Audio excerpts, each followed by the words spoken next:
இன்னைக்கு மேட்ச் பார்த்தீங்கன்னா SRS vs RCB விளாட்றாங்க. எங்கே விளாட்றாங்கன்னா ஹைதராபாத்தில் விளாட்றாங்க. நம்ம ஃபர்ஸ்ட் வந்து எஸ்ஆர்எஸ் டீம் பற்றி பார்த்துடலாம். எஸ்ஆர்எஸ் டீமை பற்றி என்னங்க சொல்கிறது, எல்லாமே பக்காவாக இருக்குது. அது இன்னைக்கு வந்து ராஜீவ்காந்தி இன்டர்நேஷ்னல் ஸ்டேடியத்தில் விளாட்றாங்க. அவங்க ஹோம் கிரவுண்டில் விளாட்றாங்க. இன்னி வரையும் ஹோம் கிரவுண்டில் வந்து தோக்காத ஒரே டீம் வந்து எஸ்ஆர்ஹெச் தான். எஸ்ஆர்ஹெச் வந்து சூப்பராக பேட்டிங்கும் இருக்குது, பவுலிங் இருக்குது, ஃபீல்டிங் இருக்குது. எப்படி தாக்கு பிடிக்க போகிறாங்கன்னு தெரில ஆர்சிபி. ஆனால் எஸ்ஆர்ஹெச்ட்ட வந்து ட்ராவஸ் ஹெட்டு, அபிஷேக் சர்மானா மாட்டிக்கிச்சுன்னா கையில் கழட்டி கொடுத்துருவாங்க. ஏன்னா ஆர்சிபிகிட்ட பவுலர்ஸ் கிடையாது. ட்ராவஸ் ஹெட் இருக்கிற ஃபார்முக்குன்னா கையில் கழட்டி கொடுத்துருவார் மேட்சை கண்டிப்பாக இன்னைக்கு. அதே மாதிரி வந்து அபிஷேக் சர்மாவும் நல்லா பேட்டிங் ஆகிட்டு வந்துட்டுருக்காரு. அவங்க 2 பேர் தான் கீ வந்து ஆர்சிபி. ஓகே, அவங்க விக்கெட் எடுத்தே ஆகணும். ஓப்பனிங்லேயே அவங்க விக்கெட் எடுத்துட்டாங்கன்னா ஆர்சிபி வந்து மேட்சுக்குள்ளே வருவாங்க. இல்லைன்னா ட்ராவஸ் ஹெட்டுக்கு மாட்டிக்கிச்சுன்னா மேட்சை கழட்டி கொடுத்துருவாரு.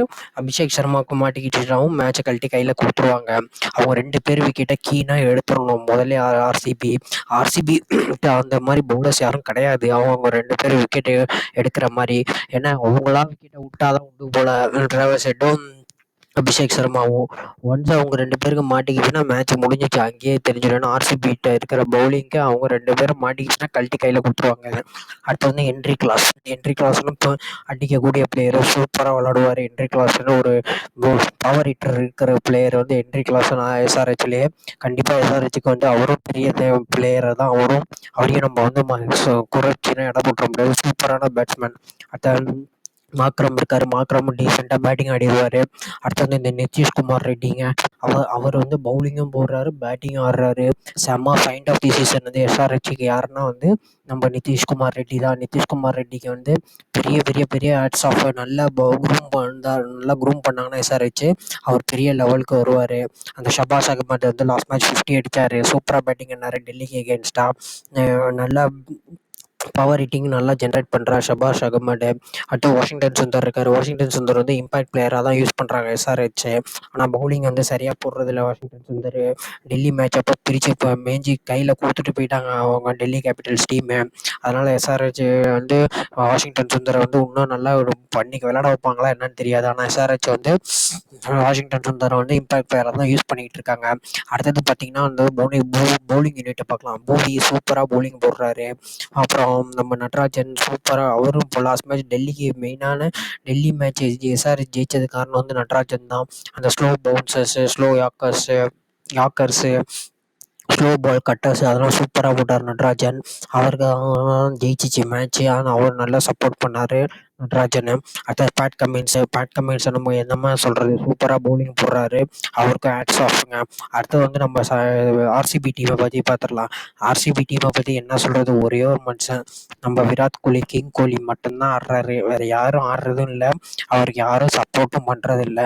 அவர் இப்படியே பண்ணிகிட்டு இருந்தாருன்னா என்ன தான் பண்ணுறது. அவர் ஒரு ஆள் மட்டும் ஆடிட்டு இருந்தாருன்னா அந்த டீமுக்கு என்ன தான் பண்ணுறது. ரஜத் பண்டிட்டார் வந்து இப்போ தான் கொஞ்சம் பேக் டு பேக் 50 அடிச்சுட்டு வந்துகிட்டு இருக்காரு. ஃபாப் டு பிளஸி சொல்கிற மாதிரி இல்லை. கேமரான் கிரீன் லாஸ்ட் மேட்ச்சும் சான்ஸ் கொடுத்தாங்க, மறுபடியும் அவரும் சரியாக விளாட்றது இல்லைங்க. மேக்ஸ்வெல் என்னை எடுக்காதீங்க டீம்லேருந்து அவரும் சொல்லிட்டாராம். அப்போ யாரை வச்சு தான் ஆர்சிபி விளையாடுவாங்க. சுத்தமாக அந்த பவுலிங் யூனிட்டே இல்லைங்க ஆர்சிபிகிட்ட. யாருங்க சொல்கிறது, எல்லாரையும் ட்ரை பண்ணி பார்த்துட்டாங்க. இன்னும் அந்த டாம்காரனை மட்டும்தான் விளையாட வைக்கல. டாம்காரனையும் விளையாட வச்சிட்டாங்கன்னா அதுவும் போதும். அப்புறம் ரன் கொடுக்கக்கூடிய ஆள் தான் டாப்காரன் ஆகாஷ்தீப். அவரையும் உரிச்சு எடுத்தாங்க. அசாரி ஜோசப் வந்து குஜராத் டைட்டன்ஸ்லேருந்து ஆர்சிபிக்கு எடுத்தாங்க. இந்த வாட்டி ஆப்ஷனில் அசாரி ஜோசப்பையும் வெளுத்து எடுத்துட்டாங்க. கரண் சர்மா லாஸ்ட் மேட்ச் சூப்பராக பேட்டிங் ஆனார். கரண் சர்மா ஆர்சிபிக்கு.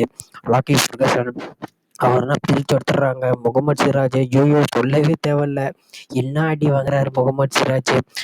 டாப்லேயும் உரிச்சு எடுத்துடுறாங்க. யாஸ்டாலையும் பிரித்து எடுத்துடுறாங்க. ஆர்சிபிக்கு ஒரு பவுலிங் அட்டாக்குன்னு சொல்கிற மாதிரி யாருமே இல்லைங்க. பேட்டிங் தான் கொஞ்சம், பேட்டிங்கில் விராட் கோலி இருக்கார், அவரை சொல்லிக்கலாம். பவுலிங்கில் அந்த பேரை யாருமே சொல்ல முடியாத அளவுக்கு ஆர்சிபி டீம் இருக்குது. எப்படிப்பட்ட ஆர்சிபி டீம், எல்லாம் ஈசா லாப் கப் நம்மதுன்னு சொல்லிட்டு தான் இருக்காங்க ஒரு வருஷமும். வாங்க முடியல அவங்களால. இந்த வாட்டியாச்சும் கொஞ்சம் நல்லா விளாடணும் ஆர்சிபி. இந்த வாட்டி இன்னைக்கு மேட்ச் தோத்துட்டாங்கன்னா கன்ஃபார்மாக அவுட்டு, டோர்னமெண்ட் அவுட்டு. ஏற்கனவே டோர்னமெண்ட் அவுட்டு வெளியில தான் ஆர்சிபி. இன்னைக்கு தோத்துட்டாங்கன்னா கன்ஃபார்ம் பண்ணிடுவாங்க. ஏன்னா ஆர்சிபியால் இன்னைக்கு தான் ஜெயிக்க முடியாதுன்னு தெரியும். இன்னைக்கு ப்ரெடிக்ஷன் கூட சொல்ல தேவை. ப்ரெடிக்ஷன் 90% எஸ்ஆர்எச் தான் நான் சொல்லுவேன் என்ன கேட்டால். ஏன்னா ஆர்சிபி 10% ஏதோ லக்கில் ஜெயிச்சா உண்டு, இல்லைன்னா அதுவும் கிடையாது. இன்னைக்கு கேட்டால் என்னோட ப்ரெடிக்ஷன் வந்து 90% வந்து எஸ்ஆர்ஹெச் சொல்லுவேன், 10% தான் வந்து ஆர்சிபி சொல்லுவேன். ஏன்னா ஆர்சிபிகிட்ட வந்து எதுவுமே கிடையாது, விராட் கோலி ஒரு ஆள் தான் இருக்காரு, பவுலிங்லாம் சுத்தமாக கிடையாது.